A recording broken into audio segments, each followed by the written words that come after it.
Okay, welcome back, everybody. This is Thorn with the Game Design Lexicon. We are playing Heart of Africa, or at least going through the instructions ahead of time to get all the notes that we need to actually play the game competently, I guess you could say. So we are going through the Prim's notes, the guy who we are currently following, or the guy who has commissioned us with this quest in Africa. A very kind of like Indiana Jones kind of thing going on here. So we're looking for the tomb of Onk Onk or Oink Oink or Honk Honk, whatever you want to call him. We seem to be mixing it up, whatever we want to call him. So we are going to be reading the West Region notes right now, taking notes on that in my thing here. So the yellow grassland swells starkly across the hills and plains, only occasionally mottled by lonely thorn trees. Me trees? Me bad.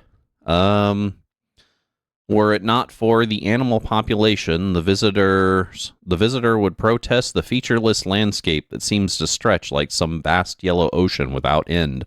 But no other region in the world supports animals so large in size, and abundant in numbers. The dry, whispering grass of rolling savannas provides a supreme wildlife spectacle. Herds of hooved animals numbering in the millions remind one of the tides at sea because they ebb and flow, as if following unseen currents. If startled, they stampede, and the sound is like a distant thunder, or even the cannons of war as it echoes across the plain. Following these herds closely are the hunting carnivores, the huge and vicious cats, cunningly camouflaged to match the grasses in color and texture. Trailing the cats at a safe distance are the scavengers, birds and dog-like creatures whom God has assigned the thankless task of cleaning up after the hunters are done. The only relief that comes to a traveler on these vast savannas is the forest and occasional swamps along the region's streams and rivers. A surprising number of West African tribes share the savanna area with the animals. The tribes have evolved into little fiefdoms reminiscent of medieval Europe. While I visited a great many these, I spent the most time among the Hausa, Hausa tribe. Let me go ahead and take notes. Sorry about that. Give me a sec. Nose seems to be a little runny from probably the weather change here. I don't know. Allergies. I thought I didn't have them here, but I guess since I've been back, I've been having a little bit of a problem with them. Not as much as I did in Utah, though, thank God. Huge won't do him justice. Perhaps gigantic, or enormous come closer to describing the mountain of fat that is their king. It took 16 men to lift him in his litter, for which he had a great fondness. He loved being carried about, even if he had nowhere to go. The resulting pageantry provided an instant parade, and all the people of the village would stop what they were doing and watch. The 16 bearers were soon glistening in sweat from their exertion, but they seemed to glory in carrying this ton of a man through their dusty streets. The Hausa are proud of producing so fat a king. They believe that a stomach growls to protect an evil spirit's attempt to enter the body, so that no spirit would be able to ever enter the king. He feasted constantly. Because of his fat, the surrounding regions called the Hausa, called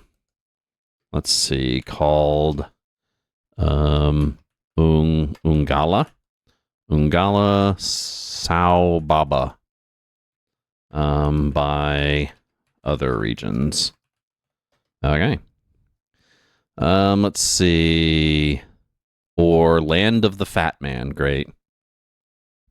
No fat shaming going on here. Feasts begin as readily as parades. I witnessed one that lasted for 3 weeks, ending only when the king was presented an ivory tusk.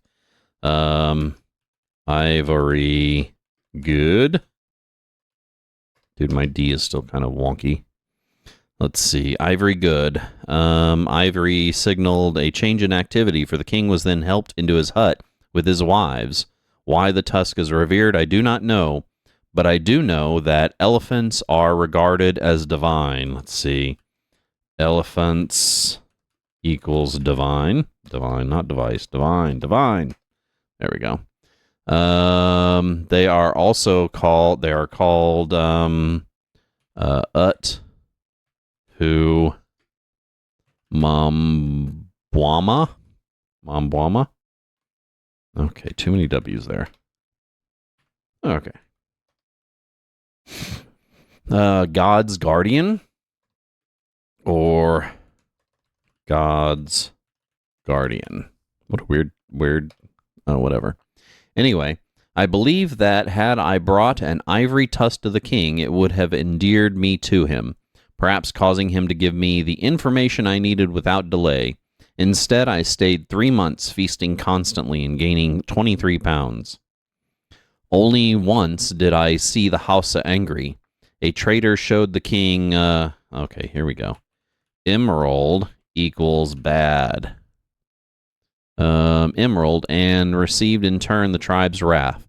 They tied him up, put him in a canoe, set it adrift in the Niger River, called the Niger River. River equals Hutingo. Okay. I have no idea what became of him, nor why emeralds made them so angry. I could never get them to discuss emeralds, which they called, oh, here we go. Emeralds bad equals Mimbummy. Yeah, it's a little of a Mimbummer, isn't it? This is also, interestingly, their name for the direction west. West equals Mimbummy. So I guess going west is a Mimbummer. Mimbummy. Huh. Okay, fine. Let's see. Where was I?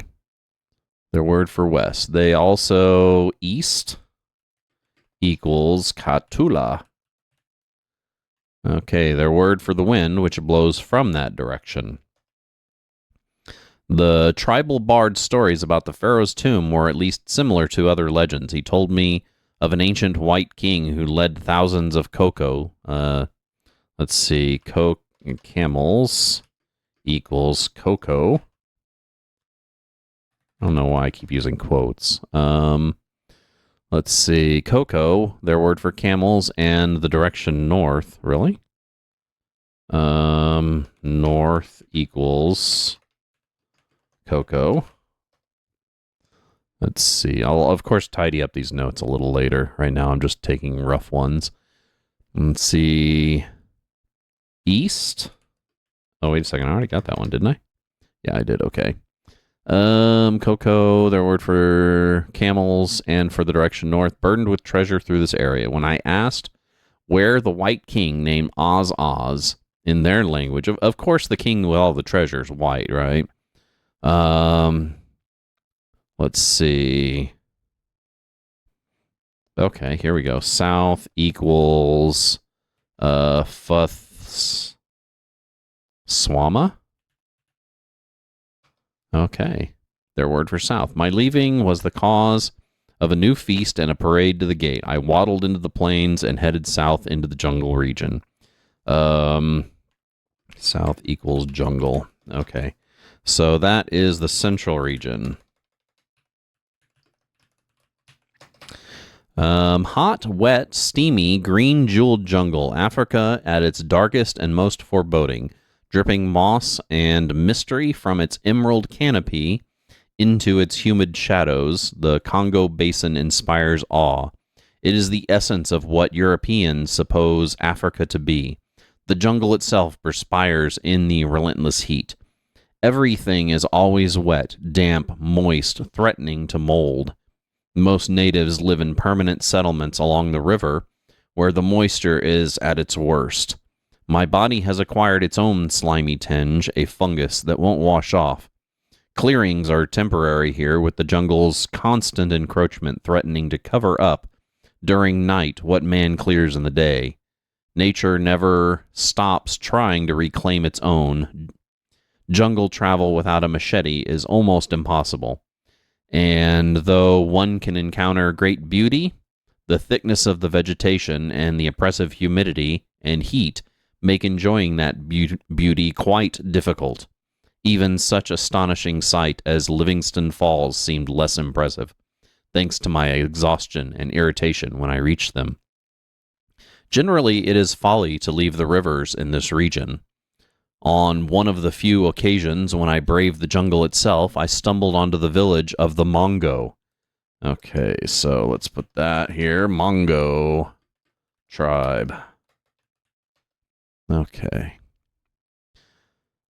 They lived quite a distance from the Congo River, which they called Congo River equals Mongdamara.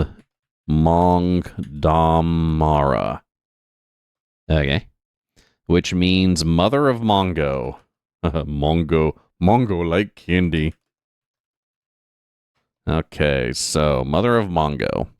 I immediately attracted a crowd of diminutive people when I arrived. At first I thought they were children, but then noticed that none of the inhabitants, child or adult, was over 5 feet tall.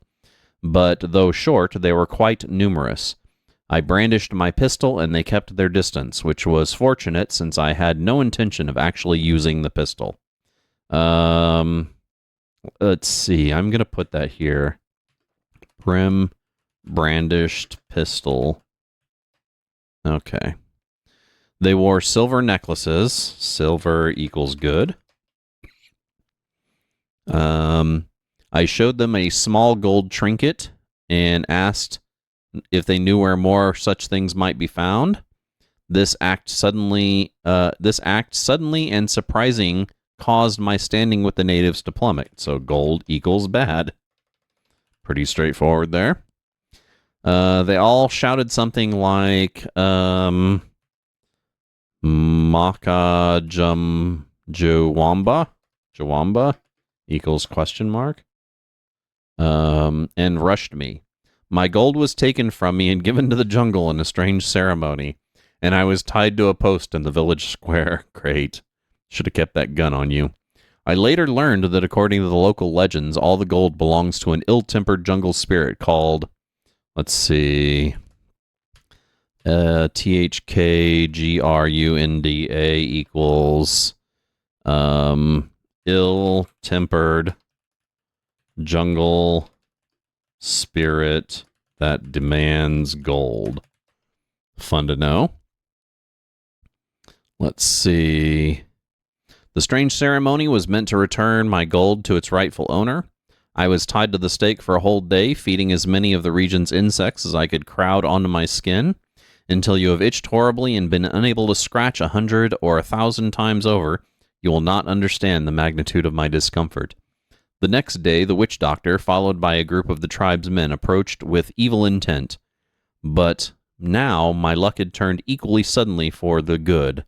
When they stripped off my khaki shirt, they paused with awe at the silver talisman. I already put silver good, right? Silver talisman around my neck. The medicine man stretched a bony finger as though on cue. The wind shifted and blew from the east, a strange occurrence here. The rare east wind, okay, let me put this here.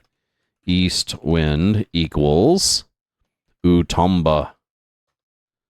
And it is thought sacred by the locals. In fact, they name all their directions from it. So, oh, shit, what did I do? So, south is right of Utomba.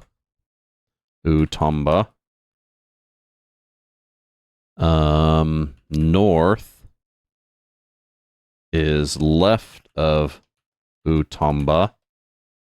And let's see. West is not Utomba.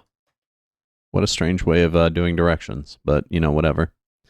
When this particular Utomba wind blew, drums paused, muttering began, and I was set free. I graciously accepted my shirt, respectfully declined any further hospitality, and tramped off into the jungle, resolving then to stay on rivers when traveling in the Congo region. Okay, let's see. Travel on rivers. I I learned nothing of the pharaoh I am pursuing from the Mongo. I would not advise that anyone else ever visit the village with its ever-hungry insects. Hungry. The U's on that look really weird. Never-ending heat and fickle natives. Perhaps I will find Lower Africa to the south more hospitable. Okay, South region. I started down the Kasai River in January, determined to explore Lower Africa. After leaving the Kasai source, I soon came to the Zambezi River, known in these regions as the Lastwana. So let me write that down. Zambezi River equals Lastwana. The weather here is quite cool and the air refreshingly pristine. The whole of the region is on a high plateau from which I can see purple peaks in the distance. The contrast with the steamy jungles, which still haunts my dream, is most welcome. The natives here love feasting and drinking their wines, and their talk is most colorful. They say, for instance, Gumba Lu Untoba, meaning the wet smoke. Wet. The wet smoke. That sounds, which is their word for Victoria Falls. Interesting. Every tribe I encountered in this region, the Batwa, Bimba, and the Bantu tribes in region. Let's see. Dwell along the Zambezi. Warned me to avoid the Zulu. Warned to avoid Zulu. Let's see. Further south, saying they are crazy men, fierce warriors that rob and pillage. In April, I met the Zulu. Zulu, though the very word strikes terror into the men's souls, I must report that I found them most hospitable. They call themselves Kaluzu, which is the Zulu. Okay, but are called Zulu because that is their war cry. Despite their reputation, I experienced warm, friendly conversations with a great variety of men, even the chief. In fact, it was to him that I listened with fascination, as he told me of the initiation rites that all 13-year-old boys must undergo to be welcomed into full rights of manhood within the tribe. At the first full moon after his 13th birthday, a young man is sent into the bush armed with only a spear. If he returns at the next full moon without having any contact with people of the village in the meantime, he is welcomed back from the dead, for Zulu consider anyone absent to be dead, and granted his manhood. If unable to last the month, he is allowed back, but not as a man worthy to go to war or to carry large rocks. Okay.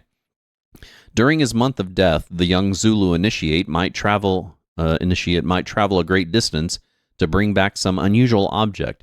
These objects are a source of great pride to the Zulu and are kept on display in a special hut. Items made of copper. Oh, no, gotta write that down. Copper equals good. Let's see.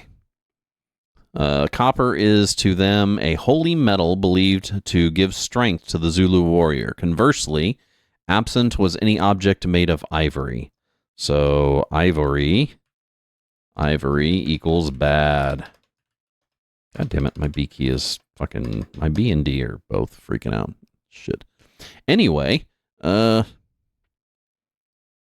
one young man had returned with a penguin skin. Still another had dragged They got penguins in Africa? Still another had dragged a 10-foot section of a train rail and stripped partially burned train engineer's hat. Seashells from the Indian Ocean called... Oh, here we go. Let's see. Shipapa equals seashells. That's a weird one. I don't know if that'll come in handy. Were numerous. There were also small statues of an Egyptian cat. Great quantities of emeralds could be found among the Zulus. Zulus have emeralds. All right. When asked, they said they came from and come from, let's see, Bethuda, Zalabawa. There we go. Literally translated meaning high place in the winter wind. Okay, more notes. Let's see. Though I searched diligently to the south, I never found where it was. In this region, they named north and south by seasons. That is, summer designates north. Summer equals north. Let's see. Winter equals south. That makes sense. East and west are rising and falling. East and west equal rising and falling. So spring and fall. Okay. After leaving the Zulu, I traveled southwest, crossed the Orange River. Let's see. Orange River equals Crashuntu, and reached Cape Town to book passage to Zanzibar. I have now come to feel that the key must be in the East African region. So, next region, East region. Okay, nice. So we should be almost done here.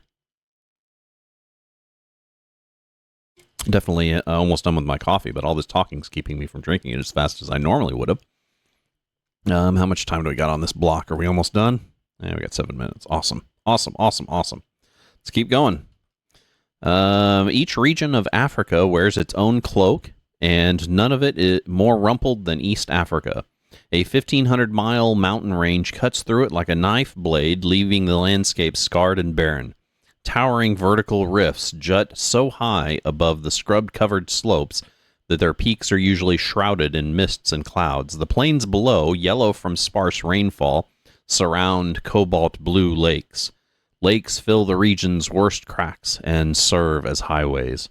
The people are unique as the land itself, none more so than the Maasai. Okay. Let's see. Maasai tribe. Not triber, just tribe. Let's see.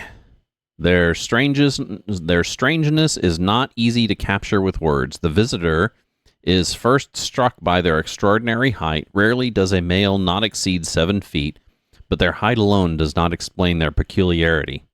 Nor does their dress, though it is in truth quite striking, which ostrich feathers sway above the swirl of blue tattooed faces, and bone necklaces gleam of ebony skin.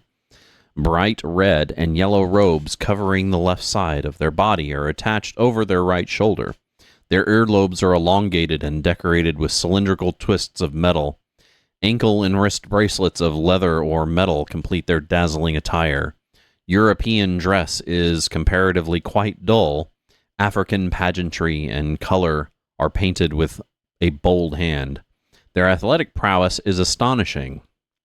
The Maasai are each stamped from a mold that produces the lean torsos and rippling muscles of the hunter-warrior. But even this is not sufficient to explain their strangeness. I think it is more a spiritual quality than a physical one. Its essence is expressed in their manner of walking. They walk as if they formerly dwelled in another atmosphere and find this world more liquid than their last. And they move with the slow ethereal grace of underwater swimmers. I have a theory about how this strange way of walking might have come to be. The Maasai god... Oh, let's write this down. Maasai god equals Kala Umbasai. Bestows his blessing on those that come closest to his dwelling. I never understood if he was the sun or simply able to dwell on its fiery edge. For generations, the Maasai dwelled on the highest mountains in Africa to be close to the sun. It may be there that they developed a peculiar efficient walk because its efficiency conserves oxygen. The Maasai believe the tallest Maasai to be Kala Mbasai blessed. Young men seeking truth and height will journey alone to Umpara? Unumpara.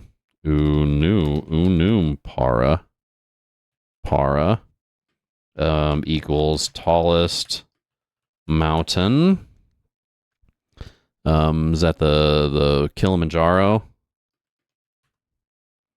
Kilimanjaro, rising over the Serengeti, right? The tallest mountain in Africa. They take only rope. Rope equals good for mountains. I think I already knew that, though. They take only rope, which I have found to speed mountain travel considerably and climb to the top, precariously perched on the craggy summit. They face Uba, the land of the rising sun. So, Uba equals east, right? There they wait with arms outstretched until Kala Usamba is entered Kuumba. Here we go. Ka Uba, which is west, right?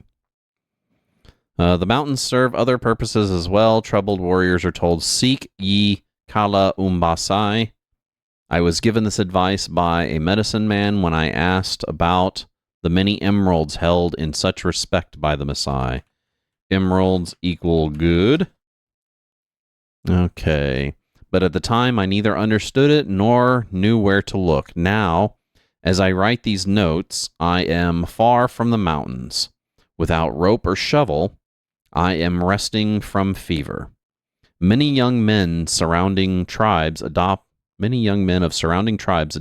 Maasai way of dress, much as fashions in Paris hold appeal across Europe, for the Maasai are the most admired culture in the region. Likewise, all of the tribes of this region use lakes as highways, fear the elephant, the Galumba, bury their dead on scaffolds, perhaps to start them on their journeys to Kala Umbasai, admire emeralds, and enjoy haggling. The natives of this region have an aversion to, let's see, copper equals bad. So, of my copper bracelet. After showing it to a chief, I was heralded out of town with a stomping of feet and shaking of spears. I kept that bracelet in my knapsack for the rest of my journey in East Africa. The pink flamingos are sacred to many tribes here because of their unique abilities to survive while drinking the waters of the poisonous alkaline lakes. Flamingos equal Ukambi. They live in flocks over 1 million. At dawn, when the flock rises to feed, their brilliant color shimmers in the morning sun like a pink silk sheet blowing across the lake. It's as if the viewer has seen pink land rise and take flight when the eastern breeze,